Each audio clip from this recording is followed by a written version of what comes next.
Moving on to the GitHub repository of this course, we have the lectures here. So you see here, this is for introduction, this is course structure, setup, etc. And here you have all the lectures. Then we have exercises folder, and here there are exercises, and you can see which lectures correspond to which exercises in the plan here. So here is the overview, and this course is the structure is for 5 weeks full-time study. So this is how it's built, and you can see that for the study week 1 we have these lectures 00 to 04. Study week 2 we have 05 to 08. 08, yeah, exactly. And you have the which exercises that correspond to it. And also, if you are taking this course with me, if you're taking the course with me, then you will have the project as well. But if you're taking this course by yourself, then you won't have a project, unfortunately, as it looks right now.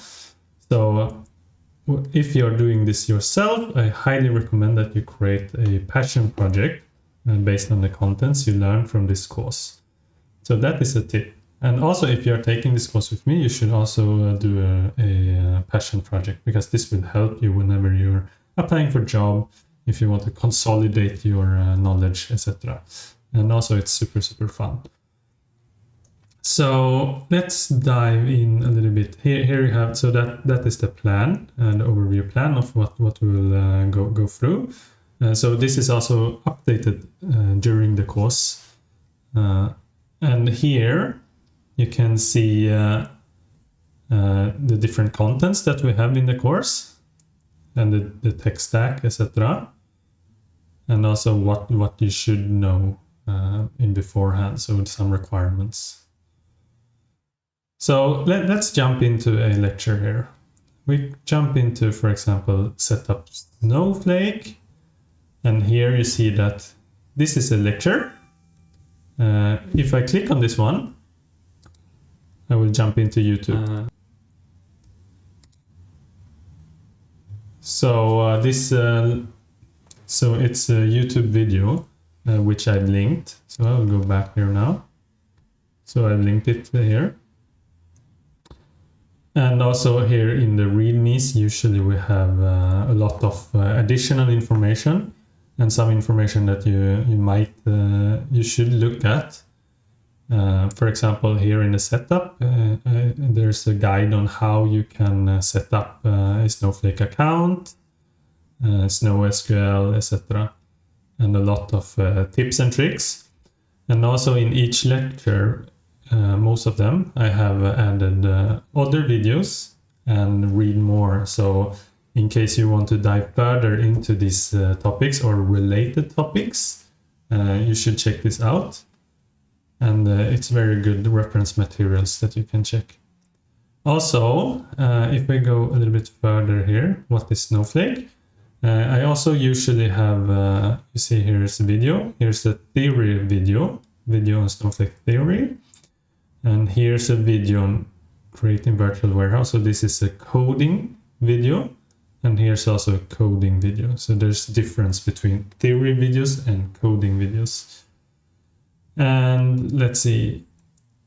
Yeah, I wanted to show here in the navigation, you can see we have README and we have the worksheets Snowflake. So here you can find the codes related to Snowflake.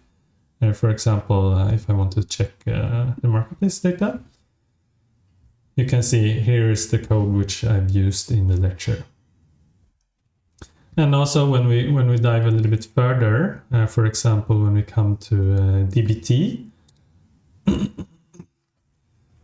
then we have, it's the same, we have video here, we have more videos coming, and here's here I divided it, I have a DBT code. So here you have a lot of code in DBT. And similarly for DLT, we have code that is a DLT part. And we also sometimes have the Snowflake worksheets.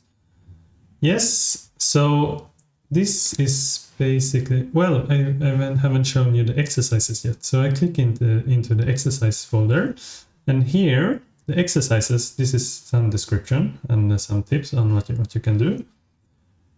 In the exercises, for example, we go into exercise 0 intro, and this is a README also. And you can see there's some exercises with a lot of questions, sub-questions. And these have also questions. Usually there are question, and then there's theory questions. So practical questions combined with theory questions, combined with glossary. And the glossary, usually they are related to the topics that we have covered. Sometimes some glossaries are a little bit nearby, not exactly what we have covered. So it's good to look that up also. And a tip is to always look into the glossary, because you learn data warehousing is kind of like learning a new language. So there's a lot of terms to know. So if you familiarize with them, as I'm using these terms as well, it will be easier to understand and follow along in the lecture. Also, when you're reading and talking to other people, it's good to have the terms.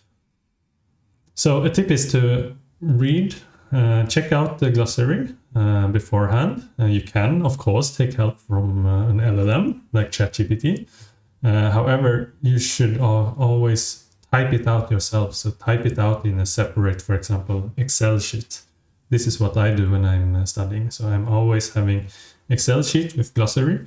I type out what it means. So I do that through, I learn what it means through either LLM or searching it up in some documentation, for example. And then always going back and forth to the glossary pages so that I learn them. So glossary, and also take a look at the video before the lecture. That is also a strong recommendation, as a lot of discussions during the lectures will be about the videos. So if you have already seen it before, it would be much easier for you to follow. Okay. With that, I would like to thank you for watching this video on the course structure, and hope I'll see you in the next video. So thank you. Bye.